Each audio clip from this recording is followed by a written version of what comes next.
Video में हम बात करेंगे भारतीय संविधान की। आखिर ये भारतीय संविधान बना कैसे, आखिर वो कौन सी परिस्थितियां बनी जिसकी वजह से भारतीय संविधान को बनाना पड़ा, या फिर वो कौन पर्सन थे जिन्होंने भारतीय संविधान को बनाने के लिए सबसे पहले विचार दिया, और फिर उसके बाद कौन आते हैं जिन्होंने आधिकारिक घोषणा कर दी कि हमारा खुद का संविधान होगा।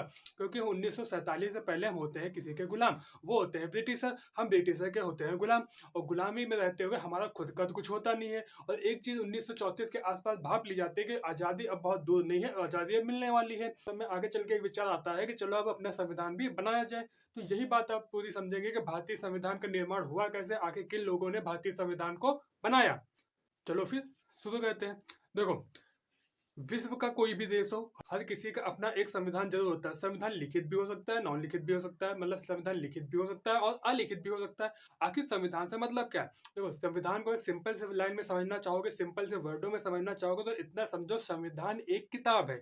संविधान क्या है? एक किताब के तरीके से। जैसे किताब में बहुत सारी चीजें लिखी होती हैं, वैसे ही संविधान में भी जो हमारा संविधान है वो एक किताब की तरीके से है, जिसमें ये लिखा हुआ है कि भारत का रूल रेगुलेशन किस तरीके से किया जाए, भारत में शक्तियों का विभाजन किस तरीके से होगा, भारत का प्रेसिडेंट कैसे चुना जाएगा, भारत का प्रधानमंत्री कैसे चुना जाएगा, जुडिशरी सिस्टम कैसे वर्क करेगा। ये सब जो सारी चीजें जो कहीं पर लिखी हुई है, लिखित रूप में प्रस्तुत है, वो एक किताब के रूप में फॉर्म है, जिसको हम भारत का संविधान बोलते हैं। तो सिंपल सी लाइन कहने का मतलब है कि संविधान एक ऐसी किताब है जिसमें क्रमबद्ध रूप से या फिर विधिवत रूप से शासन व्यवस्था से संबंधित सारी चीजें लिखी हुई है, और भारत का भविष्य कैसा होना चाहिए उसका खाका पूरा तैयार किया हुआ उसमें विधिवत रूप से लिखा हुआ है।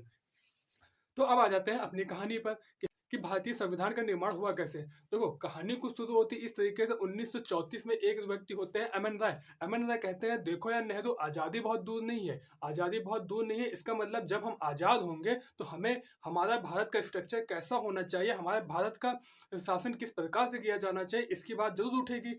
तो नेहरू जी ने कहा बात तो सही है, तो फिर क्या किया जाए। तो अमन राय जी ने कहा कि हमारा खुद का एक संविधान होना चाहिए। ये बात है 1934 की। नेहरू जी कहते हैं बात तो यार सही बोल रहे हो, और नेहरू जी 35 में इस बात को स्वीकार कर लेते हैं। 1935 में संविधान बनाने की बात को स्वीकार कर लेते हैं, और नेहरू जी 1938 में कांग्रेस के अधिवेशन में साफ घोषणा कर देते हैं कि अब हम खुद का संविधान बनाएंगे। और जब नेहरू जी के द्वारा ये घोषणा की जाती है कि हमारा खुद का संविधान बनेगा, तो एक क्वेश्चन फिर से राइज हो जाता है कि आखिर ये संविधान बनेगा कैसे। तो नेहरू जी कहते हैं, देख, तो इसके लिए हम बनाएंगे पहले एक संविधान सभा।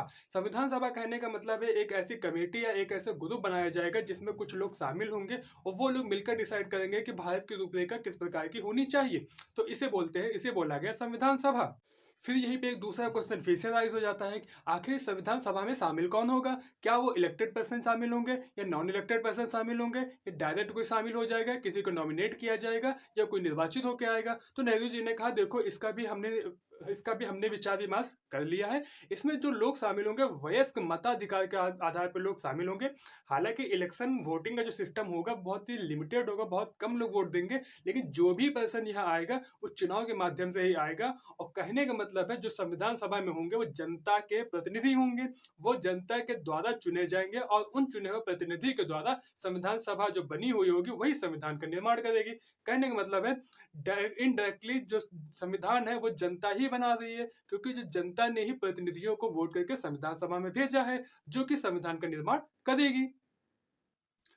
अब इसके बाद आती है, नेहरू जी ने घोषणा तो कर दी कि भैया हमारा खुद का संविधान बनेगा, लेकिन हम तो है किसी के अंडर में गुलाम, तो इसे हमें लेनी पड़ेगी परमिशन, क्योंकि हम खुद का कैसे बनाएंगे। तो ये बात हम रखते हैं, अपनी बात रखते हैं ब्रिटेन के सामने, ब्रिटेन के महारानी के सामने, या ब्रिटेन की संसद के सामने। तो ब्रिटेन की संसद हमारे प्रस्ताव को कर लेती है स्वीकार कि ठीक है, आप अपना संविधान बनाइए। जब इस प्रस्ताव को स्वीकार कर लिया जाता है तो इसे ब्रिटेन की तरफ से नाम दिया जाता है अगस्त प्रस्ताव। कहने का मतलब है, अगस्त प्रस्ताव के द्वारा ही संविधान निर्माण के जो प्रस्ताव था भारतीयों के द्वारा दिया गया, उसको ब्रिटेन के द्वारा या फिर ब्रिटिश संसद के द्वारा एक्सेप्ट कर लिया गया।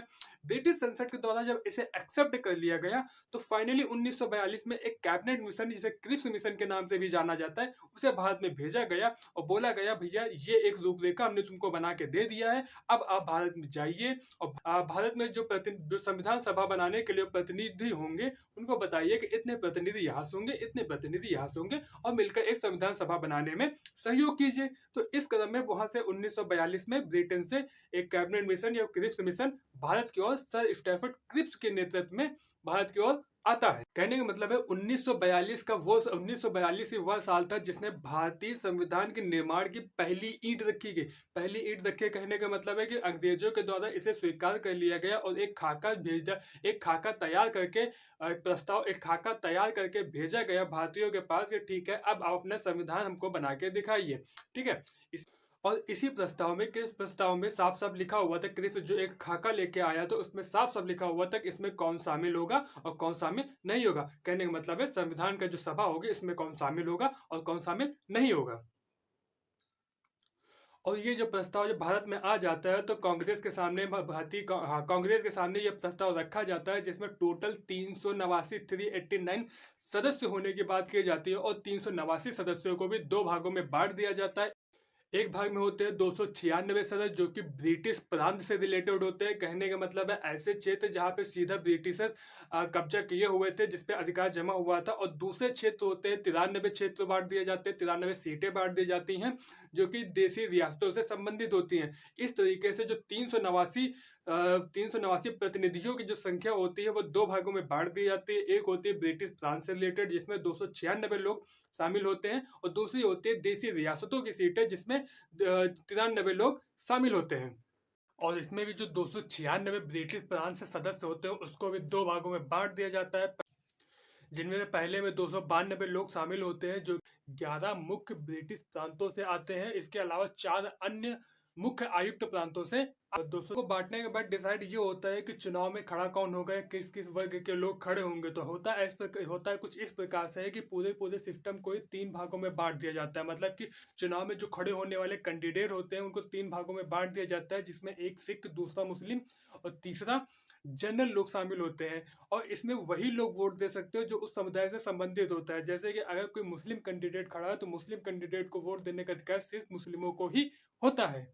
इसके बाद फाइनली वो घड़ी आ जाती है जब चुनाव करवाया जाता है। और जो चुनाव होता है जुलाई अगस्त 1946 में होता है। ये जो चुनाव होता है 296 सीटों पर होता है जो कि ब्रिटिश प्रांत से संबंधित होते हैं, क्योंकि जो 93 सीटें देसी रियासतों की होती है उसमें कोई चुनाव नहीं होता है। उसके जो प्रतिनिधि चुने जाते हैं वो देसी रियासतों के प्रमुख या राजा महाराजाओं के द्वारा ही चुनकर भेजे जाते हैं। तो बचती है 296 सीटें जिसमें जिनका चुनाव होता है इलेक्शन के माध्यम से प्रतिनिधियों को चुना जाता है। तो इस इलेक्शन के माध्यम से जब प्रतिनिधियों को चुना जाता है तो उनमें टोटल 208 सीटें कांग्रेस को मिलती हैं, 73 सीटें मुस्लिम लीग को मिलती हैं, जबकि 15 अन्य सीटें हो जाती हैं जो अन्य लोगों को, अदर पर्सन को मिलती हैं। कहने का मतलब है सबसे बड़ा जो बहुमत दल प्राप्त होता है वो कांग्रेस को प्राप्त होता है, जिसमें 208 सीटें, 296 में से 208 सीटें सिर्फ अकेले कांग्रेस को प्राप्त होती हैं। तो इस तरीके से 296 सदस्य इलेक्शन के माध्यम से चुन के आते हैं, जबकि 93 सदस्य होते हैं देसी रियासतों के राजा महाराजा के द्वारा चुनकर संविधान सभा में आते हैं। तो इस प्रकार से टोटल 389 सदस्यों के द्वारा संविधान सभा बनाई जाती है, जो कि अब बहुत सारी विचार विमर्श करते हैं, दिन रात बहस करते हैं और बहुत सारे चीज़ों का अध्ययन करने के उपरांत कौन सी चीज़ कहाँ से ली जाए, कौन सी चीज़ कहाँ से छोड़ी जाए, बहुत सारे विचार विमर्श करने के पश्चात संविधान सभा का गठन होता है। और संविधान सभा की जो पहली बैठक होती है वो 9 दिसंबर 1946 को होती है, जहाँ जिस दिन संविधान सभा अपना कार्य करना शुरू कर देती है। और संविधान निर्माण की प्रक्रिया क्या होती है 9 दिसंबर 1946 को प्रारंभ हो जाती है। इस सारे क्रम में एक लेखा समिति आती है, प्रारूप समिति आती है, वो बहुत ही इंपॉर्टेंट होती है, जिसके अध्यक्ष B.R. अम्बेडकर होते हैं। और B.R. अम्बेडकर जो होते हैं इस हमारे संविधान को बनाने में बहुत ही महत्वपूर्ण भूमिका निभाते हैं। कहने का मतलब ये है जब हमारा संविधान बनाया जा रहा था तो जब हमारा संविधान बनाया जा रहा था तो B.R. अम्बेडकर को बोला गया आप विदेशों में जाइए, विश्व के विभिन्न देशों के संविधान को पढ़िए, उनकी जो बहुत ही ठोस चीजें हो, बहुत ही मजबूत चीजें हो, उनको भारतीय स्थिति के अनुरूप ढाल करके भारतीय संविधान में शामिल करने की कोशिश करिए। तो इस कदम में जो B.R. अम्बेडकर होते हैं विश्व के बहुत सारे संविधान को पढ़ते हैं, समझते हैं और उनसे जो बहुत सारी चीजें होती हैं उसको अपनी भारतीय स्थिति के परिस्थिति अनुसार भारतीय संविधान के निर्माण में, भारतीय संविधान में शामिल करते हैं। और 9 दिसंबर 1946 को जब प्रथम बैठक होती है तो उसके बाद 13 दिसंबर 1946 को एक उद्देश्य प्रस्ताव लेके आया जाता है, जिसे 22 जनवरी 1946 को स्वीकार कर लिया जाता है। इसके बाद 3 जून 1946 का दिन आता है, जिस दिन माउंटबेटन योजना के तहत पाकिस्तान की जो मांग होती है उसको मानते हुए एक अलग पाकिस्तान की मांग को स्वीकार कर लिया जाता है। जब पाकिस्तान की मांग को स्वीकार कर लिया जाता है तो मुस्लिम लीग जो होती है वो भारतीय संविधान सभा से अलग हो जाती है और अपने आप को वहाँ से बाइकआउट कर लेती है। कहने का मतलब है जो टोटल 389 सीटें थी, अब उनमें से जो मुस्लिम लीग की सीटें होंगी वो अलग हो जाएंगी। तो जब मुस्लिम लीग अलग हो जाती है तो जो 389 सीटें स्टार्टिंग में थी वो भी जाहिर सी बात है कम हो जाएंगी। तो होता कुछ इस प्रकार से, जो टोटल 389 सीटें होती है वो कम होकर 299 सीटें हो जाती हैं। 296 सीटें जो कि 11 गवर्नर प्रांतों से होती हैं उनकी संख्या 229 हो जाती है, और 93 सीटें जो कि देसी रियासतों से संबंधित होती हैं वो घट करके 70 हो जाती हैं। तो इस प्रकार से फाइनली जो सीट बनती है, फाइनली जो भारत का संविधान बनता है जब पाकिस्तान अलग होने के पश्चात, तो टोटल सीटें होती है 299। मतलब कहने का है कि जो भारत का संविधान जो फाइनल रूप से बनाया जाता है वो 299 प्रतिनिधियों के द्वारा संविधान का निर्माण किया जाता है। और इस संविधान सभा की बैठक को फाइनली अंतिम रूप से 24 जनवरी 1950 में इसकी अंतिम बैठक की जाती है, जिसके साथ ही हमारे संविधान सभा का जो पूरा पूरा खाका होता है उसे एक्सेप्ट करने की रणनीति शुरू हो जाती है, एक्सेप्ट करने का प्रोसेस शुरू हो जाता है। तो 9 दिसंबर 1946 से लेकर 24 जनवरी 1950 तक की बैठकें लगभग चलती रहती हैं, और इस तरह से पूरे पूरे संविधान को बनाने में जो टाइम लगता है वो 2 साल 11 महीने 18 दिन का टोटल समय लगता है भारत के संविधान को बनाने में। और इसी को बनाने के समय में जो उस टाइम के अनुसार 1947 के टाइम पे आप सोचिए कि 64 लाख रुपए खर्च हुए थे हमारे संविधान को बनाने में। इसके बाद जब हमारा संविधान बन जाता है, इसके बाद 1950-51 में एक आम चुनाव हो जाते हैं और 52 में नई सरकार बन के आ जाती है, जिसके रूप से सुचारू रूप से हमारी गतिविधियां शुरू हो जाती हैं और 47 में हम आज़ादी प्राप्त कर चुके होते हैं। इसके पश्चात 22 जुलाई 1900 इस सब की गतिविधियों के दौरान ये 22 जुलाई 1947 को राष्ट्रीय ध्वज अपनाया जाता है, और 24 जनवरी 1950 को राष्ट्रगीत, राष्ट्रगान और भारत के पहले राष्ट्रपति डॉक्टर राजेंद्र प्रसाद को चुना जाता है। उम्मीद करता हूँ वीडियो पसंद आया होगा। अगर वीडियो पसंद आया तो चैनल को लाइक करें, शेयर करें, सब्सक्राइब करें। Thank you.